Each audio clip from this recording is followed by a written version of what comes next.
Hi everyone, welcome to channel. నేను మీ అంకె సరిత. ఈరోజు మనతో పాటు సీనియర్ జర్నలిస్ట్ దాము బాలాజీ గారు ఉన్నారు. ఆయనతో మాట్లాడతారు. Hello sir. హాయ్.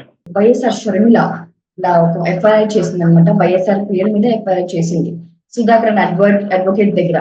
సో అసలు ఎందుకు ఏమై ఉంటుంది సార్? ఏంటి రీజన్ సడన్ గా ఈ వైఎస్ఆర్ పేరు మీద ఎందుకు ఇలాంటి ఒక నిర్ణయం తీసుకుని ఉంటుందో మీ మాటల్లో సార్.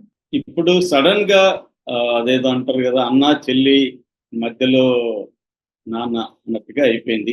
అన్న చెల్లెల్లో మధ్యలో నాన్నని తీసుకొచ్చారు వైఎస్ఆర్ నీకు. సో కొత్తగా వైఎస్ఆర్ రంగంలోకి మొన్నటి వరకు వివేకానంద రెడ్డి చుట్టూ రాజకీయం నడుస్తుంది. అంటే షర్మిల దగ్గర రాష్ట్రానికి సంబంధించిన రియల్ ఇష్యూస్, ప్రజలకు సంబంధించిన ప్రధానమైన అంశాలు, అంటే మనం బ్రాడ్గా చెప్పాలంటే అభివృద్ధి, సంక్షేమం, ఈ అంశాలని ఆమె పక్కన పెట్టేసి వాళ్ళ కుటుంబ విషయాల్ని బయటికి లాగి మా కుటుంబంలో మాకు ఇబ్బంది జరిగింది, మాకు అన్యాయం జరిగింది కాబట్టి మమ్మల్ని గెలిపించండి, అన్యాయం చేసిన జగన్ను ఓడించండి అని తన కుటుంబ సమస్యను రాష్ట్ర సమస్యగా మార్చడానికి షర్మిల శాయశక్తిలో పనిచేస్తుంది. నిజానికి అది ప్రజలకి ఏ రకంగానూ పట్టదు. వైఎస్ఆర్ పేరు ఎఫ్ఐఆర్లో ఉంటే ఏంటి, లేకపోతే ఇవాళ ప్రజలకి ఏంటి సంబంధం? ఆయన ఎప్పుడో చనిపోయారు. ఆయన ఎఫ్ఐఆర్లో ఉండడం వల్ల రాష్ట్ర గతులు మారవు, లేకపోవడం వల్ల మారవు. కాబట్టి ఇటువంటి ఒక పిక్చర్స్ దీని మీద నడుస్తున్నాయన్నమాట ఆంధ్రప్రదేశ్ రాజకీయాలు ప్రధానంగా. ఈ కాంటెక్స్ట్ లో మొన్న జగన్ మాట్లాడినాడంటే, అంటే వీళ్ళు విపరీతంగా జగన్ మీద దాడి చేస్తున్నారు. వివేకానంద రెడ్డిని హత్య చేసిన అవినాష్ రెడ్డికి టికెట్ ఇచ్చాడు, అవినాష్ రెడ్డిని కాపాడుతున్నాడు, అంతకుల్ని జగన్ కాపాడుతున్నాడు అని ఒక నెరేటివ్ ని బలంగా షర్మిల అండ్ సునీత తీసుకెళ్లారు. సో దీనికి సమాధానంగా పులివెందుల్లో మీటింగ్ పెట్టినప్పుడు జగన్ కి చెప్పాల్సిన పరిస్థితి ఏర్పడింది. ఎందుకంటే జగన్ చెప్పకపోతే వాళ్ళ అభిప్రాయమే కరెక్ట్ అని ప్రజలు అనుకునే అవకాశం ఉంది. అందువల్ల తనకి ఎంతో కొంత నష్టం జరిగే అవకాశం ఉంది. కాబట్టి జగన్ కూడా ఓపెన్ గా చెప్పాడు, వివేకానంద రెడ్డికి రెండో పెళ్లి అయింది, సంతానం అన్న మాట వాస్తవం అని జగన్ చెప్పాడు. అట్లాగే వివేకానంద రెడ్డి చంపిన వాడిని వీళ్ళు కాపాడుతున్నారు, అతను ఓపెన్ గానే తిరుగుతున్నాడు అని కూడా దస్తగిరిని ఉద్దేశించి కూడా ఆయన చెప్పాడు. అట్లాగే పసుపు చీర కట్టుకొని షర్మిల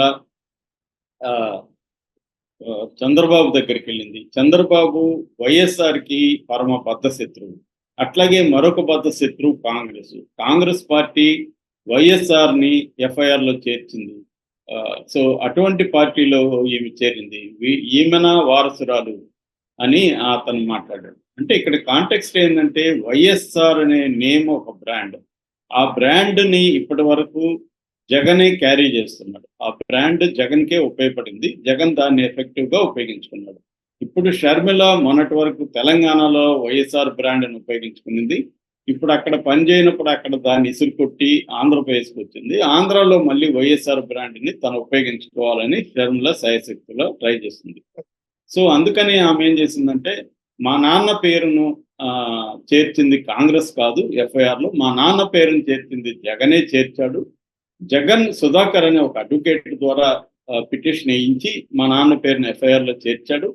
సో ఆ తర్వాత జగన్ అధికారంలోకి వచ్చినాక ఆ సుధాకర్ రెడ్డికి అడిషనల్ అడ్వకేట్ జనరల్గా పదవి ఇచ్చాడు అనేది ఆమె తీవ్రంగా ఆరోపణ చేసింది.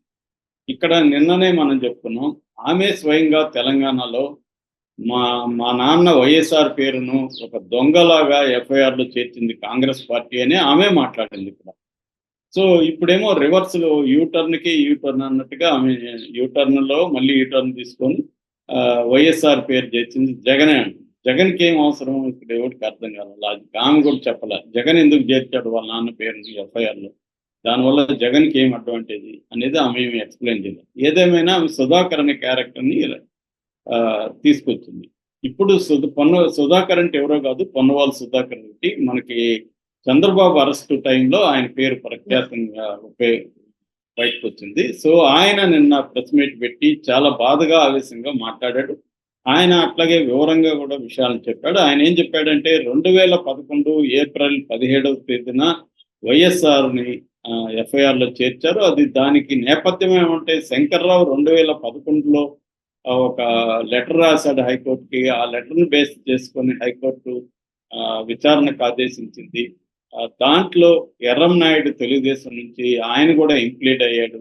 సో అలాగా అది తెలుగుదేశం కాంగ్రెస్ కుమ్మక్కయి వైఎస్ఆర్ పేరును ఎఫ్ఐఆర్లో పెట్టారు. నేను వైఎస్ఆర్ పేరును పెట్టడం కరెక్ట్ కాదని నేను డిసెంబర్ 2011 ప్రైవేట్ కంప్లైంట్ ఇచ్చాను. నేను పిటిషన్ వేశాను.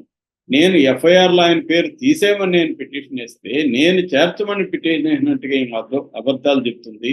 ఈమె రాజకీయాల కోసం ఇంత నీచానికి దిగజారింది. ఈమె ఒక లూసిఫర్ అని కూడా ఆయన ఎక్స్ట్రీమ్గా అన్నాడు.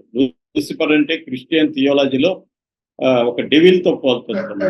అంటే ఈమె ఒక దుష్ట శక్తి అన్నట్టుగా కూడా ఆయన షర్మిలాని అన్నాడు. అంటే నువ్వు లూసిఫర్గా ఉండదలుచుకున్నావా అని కూడా ఆయన మాట్లాడాడు. నీ రాజకీయాల కోసం నన్నెందుకు లాగుతావు? నేనేదో జగన్, అప్పటికి నాకు జగన్ గురించి నాకు డీటెయిల్గా కూడా తెలియదు. నేను జగన్కి తెలియదు అసలు. సో అప్పటికి నేనెవరో జగన్కి కూడా తెలియదు. కాబట్టి నేను వైఎస్ఆర్ పేరుని చేర్చితే నాకు అది ఇచ్చారన్నారు. నాకు మెరిట్స్లోనే ఈ పదవి వచ్చింది తప్ప నాకు ఇంకేదో ఎవరో రికమెండ్ చేస్తేనో వచ్చింది కాదు. నా మెరిట్ అనేది, నా ప్రతిభ అనేది చంద్రబాబు అరెస్ట్ అప్పుడు చూశారు అందరూ కూడా అని కూడా ఆయన మాట్లాడారు. సో ఆయన ఒక ఎక్స్ట్రీమ్కి వెళ్ళి మీ రాజకీయాల్లోకి నన్ను బలిపశవం చేయొద్దండి, ఒకవేళ నేనే కానీ పిటిషన్ వేసినట్టు నిరూపిస్తే నేను ఏ శిక్ష కన్నా సిద్ధమని కూడా ఆయన ఛాలెంజ్ చేశారు షర్మిలాని. అట్ ద సేమ్ టైం ఆ టైంలో ఐఓ అంటే ఇన్వెస్టిగేటివ్ ఆఫీసర్గా ఉన్న జేడి లక్ష్మీనారాయణ కూడా ఒక మీడియాతో మాట్లాడుతూ, అలా ఎవరో ఒక ప్రైవేటు వ్యక్తి పిటిషన్ వేస్తే సిబిఐ ఒక చనిపోయిన వ్యక్తి పేరును ఎఫ్ఐఆర్లో చేర్చదు. ఆ ఎఫ్ఐఆర్లో ఇన్వెస్టిగేషన్లో భాగంగా ఆ పేరు మెన్షన్ చేస్తారు కానీ చనిపోయిన వ్యక్తిని ముద్దాయిగా చేర్చరు ఇప్పుడు కూడా. ఎందుకంటే అతను ఆల్రెడీ చనిపోయాడు కాబట్టి అతనికి ఏమన్నా దీనికి సంబంధం ఉంటే ఒక పేరు మాత్రం మెన్షన్ చేస్తారు తప్ప ముద్దాయిగా చేర్చే ప్రసక్తి ఉండదు. సో ఇవి చెప్పినట్టు ఎవరో పిటిషన్ వేస్తే ఆయన పేరు చేర్చలేదు.